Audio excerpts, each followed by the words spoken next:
Ola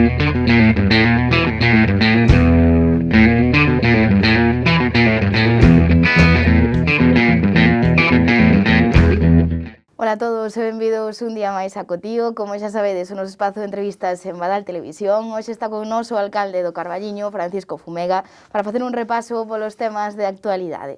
Que tal, Paco? Como estás? Ola, Benvido. bo día. Bueno, imos a facer un pouco un repaso polos temas que están actualmente un pouco candentes, digamos. Sabemos que pois a semana que ven haberá pleno, todavía pois con algunhas mocións dos grupos da oposición, aínda non os presupostos, eso será un pouco máis adiante. Bueno, contanos un pouco que irá nesta sesión plenaria. Bueno, basicamente van unha moción do bloque sobre Sobre a Galiña Azul, non? sobre a Galiña Azul, Sí. efectivamente. Dúas de espazo común, unha sobre o parque empresarial e outra sobre... Non recordo ahora, depois xa me virá. Sí.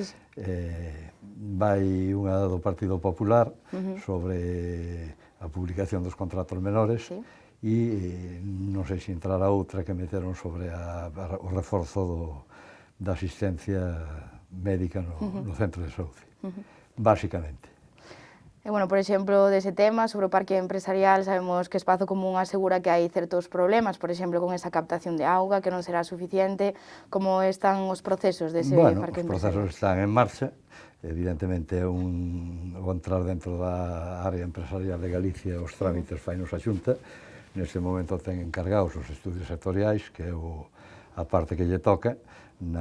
Polo que respecta ao Concello, estáse tramitando a legalización da captación e das edares, todo vai según o previsto e, bueno, pois esperemos que os resultados sexan positivos e que o parque siga avanzando pouco a pouco. É un proxecto, evidentemente, que non é para mañá, é un proxecto pois a medio e longo prazo e o importante é ir cubrindo esas fases para que o Carballiño poda contar con un suelo industrial para o seu desenvolvemento pois nun futuro inmediato. E, bueno, supoñemos que eses supostos problemas xa serán algo que tedes contemplado, como funcionará a captación e se será suficiente para os dous concellos, digamos. Bueno, basicamente a captación está sobra neste momento e evidentemente pois vai a depender moito do tipo de industrias. Hoxe en día, pois as industrias cada vez os consumos son menores e dependendo, pois xa digo, do tipo de industria que veña e do diseño do parque, é un parque sectorializado onde vai haber áreas comerciais onde o consumo prácticamente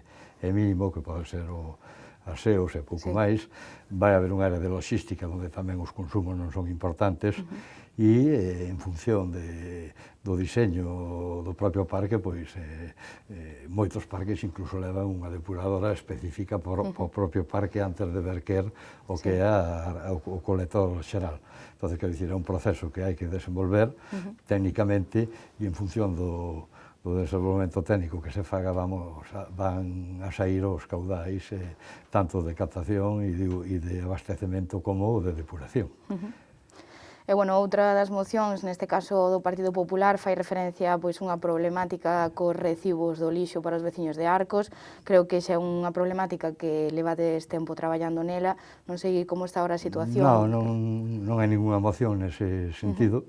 Houve si unha nota, e, bueno, estáse, unha vez encargados os estudios, pois hai que facer frente ás cotas que había que facer e basicamente, pois, está nesa fase, xa se lle comunicou aos veciños e estáse traballando nesa línea.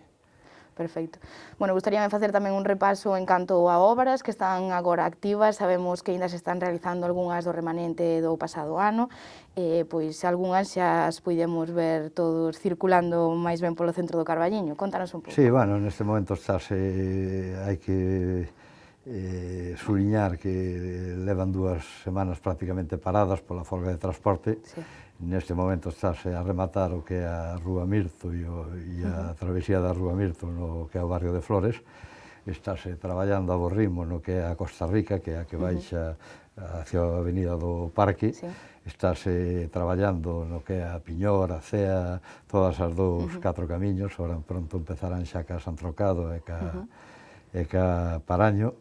E, bueno, pois o ritmo é bo e empezaránse tamén agora a adxudicar outro lote importante de obras para tratar xa de deixar pechado o que é a trama urbana do Carballiño. É importante acelerar os trámites, está en fase de remitirse á Xunta para informes sectoriais, o que é a Faustino Santalices, que sería unha arteria que permitiría descongestionar toda a parte de atrás de Correos e ganar un número importante tamén de aparcamentos.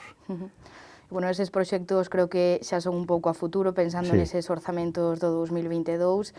Fálanos un pouco deles, sabemos que xa neste mes de abril quedarán aprobados en pleno. Cales son un pouco esas propostas para este ano? Bueno, as propostas hai partidas para obras, mantense basicamente a estrutura dos anos anteriores, porque realmente as obras e as inversións onde van é no que é a parte que haxa de remanente, basicamente. Neste orzamento, pois hai unha partida de, así por destacar, de 400.000 euros para a posible adquisición de terreos do Centro de Saúde. Neste momento, pois eu estuve a semana pasada co conselleiro, a opción que baraxan eles é a estación de autobuses, basicamente porque xa é un suelo utilizado pola Xunta, que sería pasalo dunha consellería a outra. Eu plantexeille que o tema do aparcamento e a accesibilidade e a evacuación non o veía claro. El díxome que van facer o anteproxecto, e unha vez con ese anteproxecto é cando poderán analizar todos os grupos da corporación e poderemos aportar as consideracións que creamos oportunas para mellorar ese proxecto, ou, no caso de que se vexe inviable, optar por outra opción. Falando un pouco de cultura, non sei se quizáis este ano poderemos avanzar un pouco máis nese proceso de museización da fábrica do papel. O protocolo xa está firmado ca Consellería de Cultura, que fai unha aportación de 200.000 euros. Iso vai permitir a musealización completa do que é o secadeiro, é dicir, a obra que xa está restaurada do arquitecto Manuel Gallego Jorreto, e o Concello vai asumir o que é a construción do muiño e dos mazos do muiño, co cual, quedaría totalmente pechada esa fase de musealización. Despois hai outra inversión importante, pero que xa é a un plazo medio, que sería toda esa finca que rodea a fábrica do papel, darlle unha funcionalidade e facer melloras ambientais que permitan a súa integración total no que é o Parque Municipal do Carballiño. Xa pensando, quizáis é un pouco cedo, pero pensando un pouco nese verán, en esas festas, non sei se dende o Grupo do Goberno xa tedes en mente como poderá ser este ano a Festa do Pulpo, por exemplo, que é un gran acto. O interesante é que fora como os anos anteriores á pandemia. Tiña un ritmo importante, supuña non só a Festa do Pulpo, sino todo o que era o verán cultural, supuña unha chega importante de xente con elo de cartos á Vila do Carballiño e aos sectores económicos da hostelería, comercio, e esperemos que podamos recuperar esa normalidade pouco a pouco.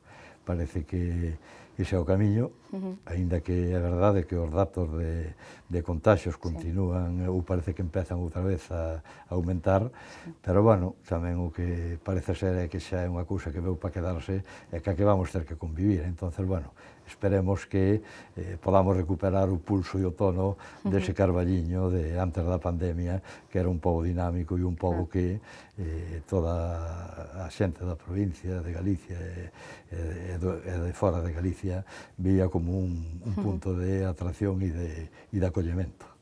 Por suposto, pois esperemos que podamos seguir avanzando nese sentido e, estaremos pendentes destes próximos plenos. Ven un mes de abril movidito, esperemos, non? Esperemos que sí. Pois moitísimas gracias, Paco, por estar con nós. Gracias a vos. E, os nosos espectadores tamén moitas grazas por estar con nós e vémonos mañá de novo en Acotío.